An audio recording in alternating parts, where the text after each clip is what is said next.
Wah, Wah, ini di ada bajunya ada lampu bajunya lampu, nih. terus kemudian di sepatunya ada lampu. Heeh, Keren sih, iya, cakep, cakep, cakep. keren banget.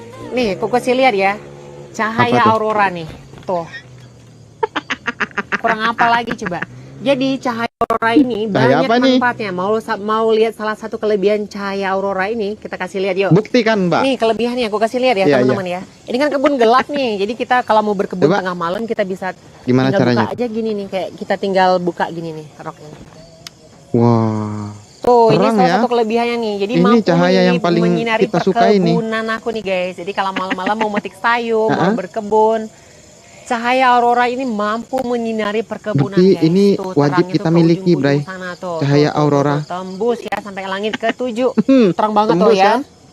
Sampai ke Ada langit yang ingin ke-7. nggak?